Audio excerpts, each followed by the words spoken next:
Hello everybody. My name is Scuttles, and welcome back to some more Jurassic World Evolution 2 news. Today we got the third and final developer diary from Frontier for this upcoming game, and I thought it would honestly be kind of fun if we all just took a look at it together and reacted to it in real time and talked about what we saw. So, without further ado, let's play the video.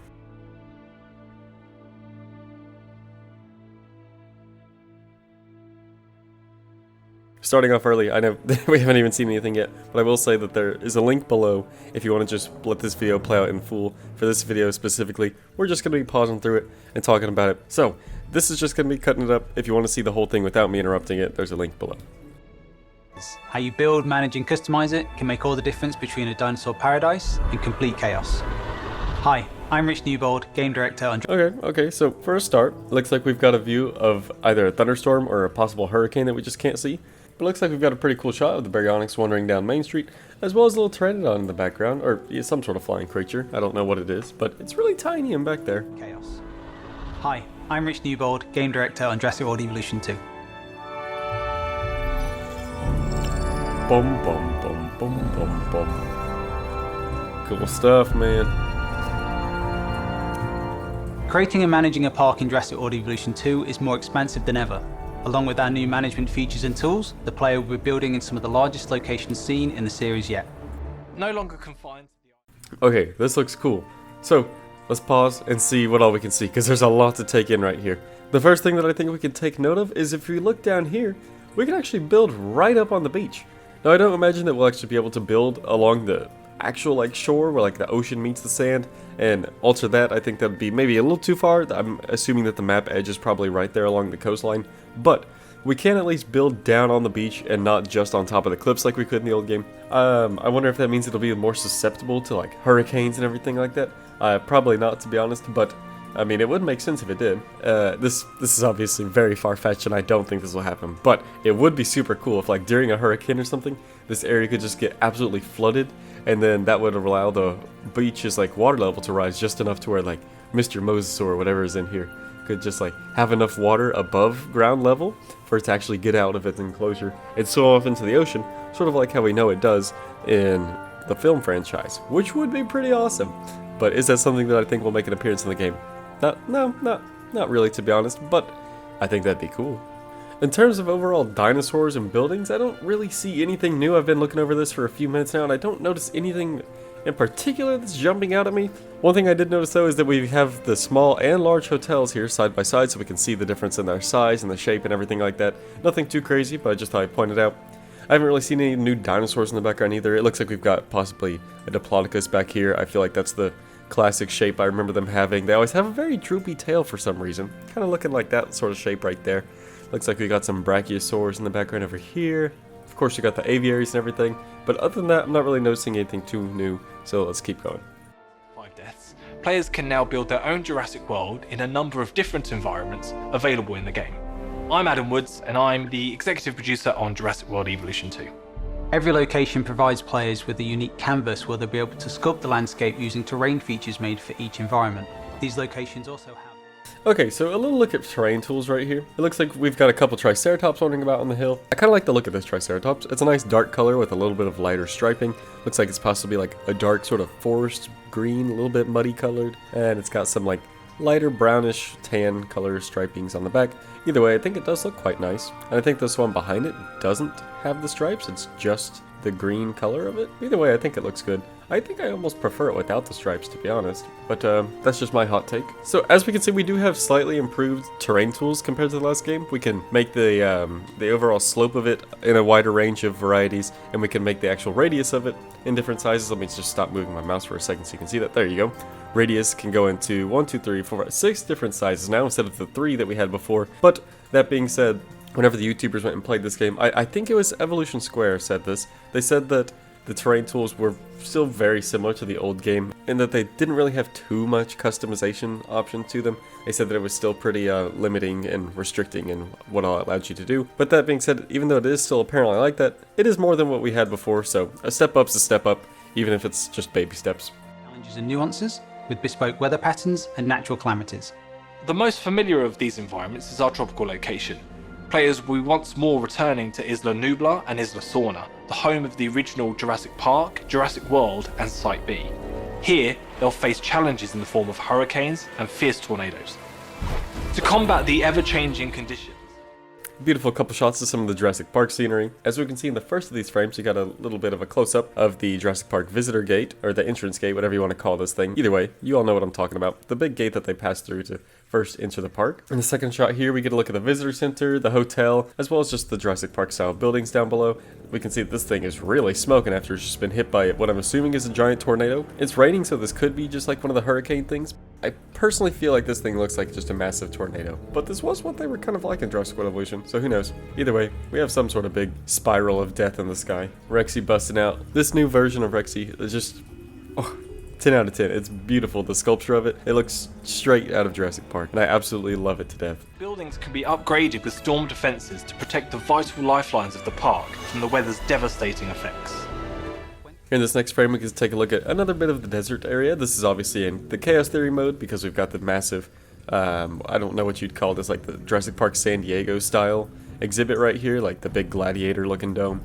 But we can see a couple Rexes laying down, actually just one Rex laying down, and then another one just drinking some water in the background. As we can see, they're also applying some upgrades. For instance, the storm defense one, as they were just talking about, will help this place be more resilient to natural disasters and hurricanes and tornadoes, and, well, I mean, those are natural disasters, but even just like severe weather storms as well. Then it looks like we'll also have the option to do additional bays, which is pretty obvious, just lets you hatch more things at once, and advanced equipment, which I'm assuming is just faster incubation, but I could be wrong about that. I'm just assuming it's either faster or just a higher chance that your stuff will be successful. I'm not too sure. Really nothing too much to note here. It looks like we've got a bunch of buildings under construction. We got the security bunker here. It looks like this could be the paleo medical facility because we've got that large helipad looking thing right here where they work on the dinosaurs, make it sound like they're a car.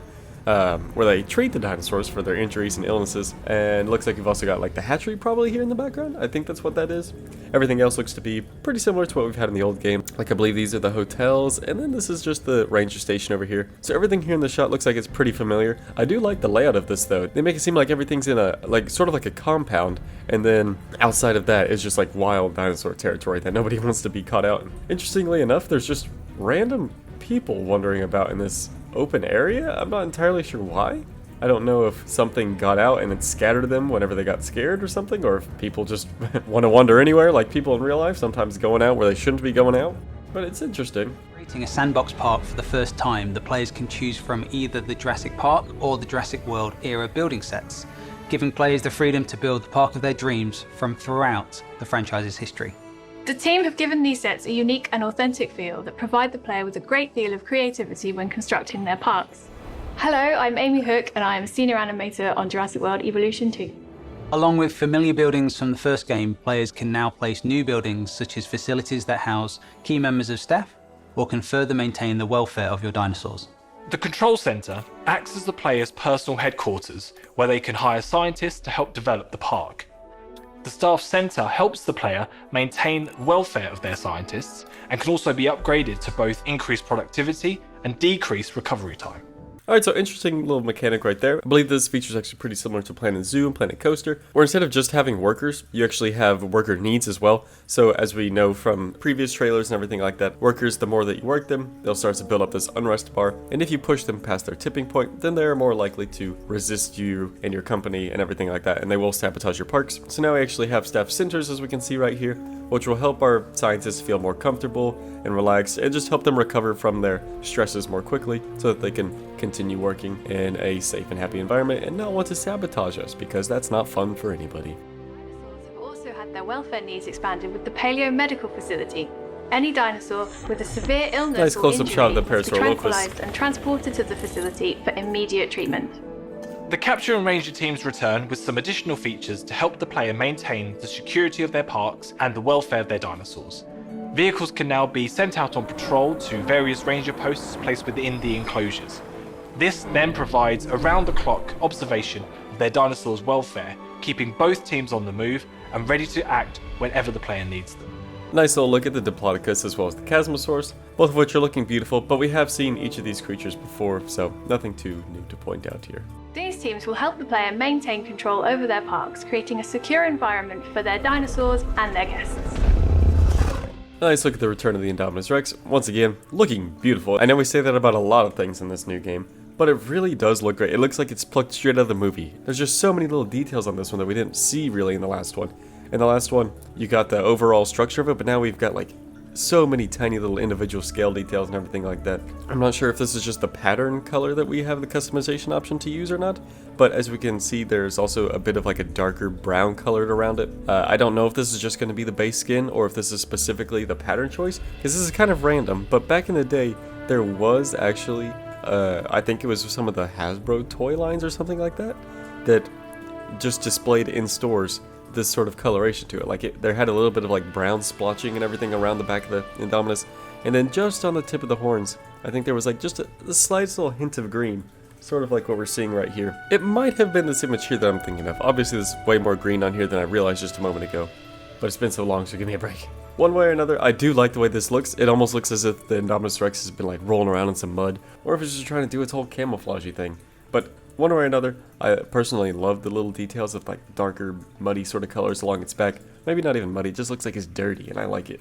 A few tips. The player should always make sure that their park is fully powered by researching and building power stations to provide electricity to their entire park. However, nice look at the power station. Don't think we really need to stop anything for that. Sabotage. So a well-placed backup generator can mean the difference between a minor inconvenience or a major disaster. The player should also... There we get to take our first look at the raptors climbing fences, which is awesome. It's a shame that we don't get to see the full animation. We just kind of get to see it perched on top of the fence here. Sort of like an owl, but it's a little bit odd looking the way it's just like perfectly balancing up there, just like taking its sweet time. So I think what's going to be like the make or break for this whole thing is seeing the way that it actually climbs up there in the first place. Maybe it'll help it all tie together, but just seeing it perched up there like an owl is a little bit shocking to me, a little bit odd. Looking at the actual skin of this thing, we can see that this is actually one that we've seen before. Previously we had just like a full body shot of this raptor here, and I think there was like a light yellowish brown one in the background. I'll put the image up on screen so you know what I'm talking about. But either way, I'm pretty sure we've seen this creature before. Has a nice brownish color, a slight tan undertone, as well as some sort of like grayish colored stripes along its like thighs, legs, tail, everything like that. But we can see it kind of looks down, thinks about it, and then it jumps down, and it's gonna go maul on some people. Place down amenities to meet the guest's desire for food, drink, and shopping. Well-placed amenities can provide a really good supplementary income for the player and their park. Little look down Main Street. Don't think there's really anything to point out here. Viewing galleries or tour rides should provide good views of the dinosaurs. Without good views of the dinosaurs, no guest will come to the park. Now that's something really exciting, I know, for a lot of people. Here we finally get to take a look at the Spinosaurus, looking as terrifying and as incredible as always. Let's just say I would hate to be this lady right here. I don't know whose brilliant idea it was to put a giant glass window in front of this creature. Let me just say that ain't stopping nobody. If this thing wanted to eat you, lady, it would. So you best get to walking away, because this thing is staring you down right now, and it's gonna just gobble you up in a heartbeat if you step any closer. I'm Jim Stimpson, lead designer on Jurassic World Evolution 2. The Jurassic Tour and Gyrosphere are returning to Jurassic World Evolution 2, giving the player's guests an up-close experience of their dinosaur enclosures. These rides can cross over paths, go through fences and into the aviary, connecting their tour vehicles to the entire park. Okay, a lot to take in right there. A lot of things happened. A few of them were very exciting as well, but let's take a step back. In this shot here, we not only get to see the tour vehicle going around, but we also get to see a small flock of Gallimimus here. Not really flocking, but you know, they're herding together, just not really going anywhere. Then we've got some Brachiosaurus lumbering about the trees. And speaking of the trees, to me it personally feels like these are all individually placed. This doesn't feel natural to me, so either somebody spent a good amount of time trying to place down all these individual trees and make it look nice, which is cool that we'll have the option to do that, or these different environments that we're able to go to will have really interesting sort of scenery, because like this does feel, I don't know the proper biome that you would call this, but it feels very like prehistoric swamp sort of forest to me. The way that there's just these really weird tall trees with leaves only at like the very tops of them. For some reason that just shouts out like classic old dinosaur forest to me. But either way, just thought it was worth pointing out. We've obviously seen the standard forest, the jungle forest, and then like the redwood tree forest. But this is just something that gives me like a totally different feel, and I really like it. In-action shot of the tour vehicle leaving an exhibit and crossing a path, which is a cool feature that we'll have. Here's our first look at one of the drones. We can see it just kind of flying down the screen right here, almost like it's something straight out of WALL-E. Just looking pretty hilarious. Then of course we've got the actual creatures in here. I believe this one is the Tropiognathus? Okay, yeah, Tropiognathus. And there you go, folks, the Tapejara. Tapejara is a pretty cool addition to the game, except for oh, what is that face, though? I love it. But yeah, Tapejara is in the game. Flying reptiles can now be released from their own bespoke hatchery and can be changed at the genome level to improve their traits, such as resistance to disease and guest appeal. The interior of the aviaries can be tailored to the flying reptile's needs in the same way it is done for the land dinosaurs. So interestingly enough, here in our genome modification section, whenever we want to change the overall genetics that the creature has, we've got the traditional items that we've had before, such as lifespan, resilience, how picky it is to be in a certain environment / enclosure, how social the creature is, I'm assuming for entire exhibit population as well as species population, I'm guessing, combat, defense, and overall health. So yes, not only do we have that, but in addition to that, we also now have the option to alter a creature's thirst and hunger needs, so we can help them go longer periods of time without needing to get their nutrients from food and water, which will help us with having larger exhibits, and I'm just guessing that the thirst one will be especially helpful in the desert climate whenever it's going to be very hot and water's probably going to be a bit more scarce. Players will need to be careful as unhappy flying reptiles like Pteranodon and Dimorphodon can break out from these enclosures, terrorizing the guests below. We've also greatly expanded the customization of available. So interestingly enough, here it's mentioned that unhappy pterosaurs like the Pteranodon and Dimorphodon can bust out. I don't know if that's to assume that some of these flying reptiles can't break out at all, or if instead she's just saying that these are the creatures that we know have been unhappy in trailers and have seen breaking out. So I don't know what that means. I guess just let me know down below if you have any theories or thoughts on that. And then here we also get to take a look at how your Pteranodon can perch up on your park signs, buildings, everything like that. In the event that they do break out of their exhibit, we know that they'll try to expand their territories to the rest of your park, and it looks like this one is making itself comfortable on this nice little sign banner thing. Skin tones and pattern colours, dramatically increasing the combinations Nice close-up and of some uniqueness Tropic that plays Nathus. dinosaurs. All of these features serve to bring players closer to their dinosaurs and form attachment to the species unique to their parks. Here's a look at the Ankylosaurus. It honestly looks about the same as every other time we've seen this creature. Looks about the same in Jurassic World Evolution as it does here, I would say. Am I the only one thinking it would be awesome if we could get the whole Jurassic World thing and have this Ankylosaurus get spooked and just absolutely wham this gyrosphere and go bowling with it, basically? Use that giant club tail to just send it across an enclosure? Just me? Okay. Really proud of how each park can look different from the last. There's definitely a strategy to how the player lays out their park. Each one can feel unique based on the dinosaurs, what era of buildings, what location, and then the player can also customize how their amenities look. One, this is actually the same park that we saw at the beginning of this trailer, where we had the Mosasaur Lagoon down on the coastline, and this interesting like primordial forest sort of thing that I was talking about before. Back here in this whole chaos mode thing, what I really wanted to point out with this specifically is the fact that we'll be able to change our helicopter skim. So if we take a peek down here in this bottom right corner, we can see that here we have the classic iconic Jurassic Park Jeep, and just a little bit to the left of that, we have the same sort of skin replicated onto a helicopter. I love the look of it. I think that's absolutely awesome, and I'm glad that's a feature in this new game, because that was definitely not one before. All of these elements together will make a player's park feel more personal. I'm really proud of the new Paleo Medical Facility building that includes a brand new park team, the Mobile Veterinary Unit. This team allows players to treat minor injuries and illnesses out in the field. Alright, so some pros and cons in this shot, if we're being honest. Here we've got some teeny tiny little adorable Gigant Spinosaurus. I originally thought these were Kentrosaurs, but after taking a closer look at them, I'm pretty sure this is actually Gigant Spinosaurus, because Kentrosaurus doesn't have these massive curved spikes jutting out the side of it in the previous game, so I'm assuming that they're keeping that tradition, that this is instead actually Gigant Spinosaurus, which we do know is confirmed in the game. But here we actually get to take a look at it. It's tiny, and it's adorable. But one thing I'm really not that big a fan of in this shot here is the way that the dinosaurs just run, basically drowning themselves in the water over here. You can just barely see their backs poking out. In this still frame here, it looks like it's just like a teeny tiny little rock poking up out of the water. But no, those are two Gigant Spinosaurus running through the water, and they're just completely submerged, going submarine on us, which is a little bit unfortunate, to be honest. For me personally, I think it'd be nice if the water was either deep enough to where it didn't look unnatural, or if they are going to go ahead and do something like this, if they could have a proper swimming animation, that would really just take this a whole step further and look so fantastic. But instead it looks like we just get a couple submarining Kentrosaurs, unfortunately. Or sorry, Gigant Spinosaurus, not Kentrosaurs. Oh well, moving on. I am most proud of how much our team has put into making each dinosaur feel unique with the ways they interact with one another, including many new expressive social interactions that show our dinosaurs in a new light. I'm most proud of the new management systems that we've added in Jurassic World Evolution 2. The greater depth will really challenge the player's ability to manage and successfully run a dinosaur park. We hope this dev diary has given a better idea of the features coming to Jurassic World Evolution 2. And we cannot wait to get these tools into the hands of our players and to see these bigger, richer dinosaur parks come to life.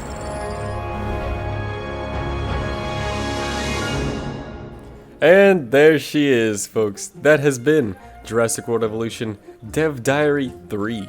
We got to see a lot of cool, interesting new stuff today, and I'm very excited to see this game in person whenever it comes out on the 9th of November. Coming up very soon now. It's gonna be a great time. I'm really looking forward to this game coming out, and I'm assuming you guys are too if you've actually made it all the way to the end of this video. If you've seen anything in this trailer that you think I've missed, please comment down below, and I'll be sure to pin it to the top of the chat and everything like that. But until next time, I'll see you later. Thank you so much for watching. Bye bye.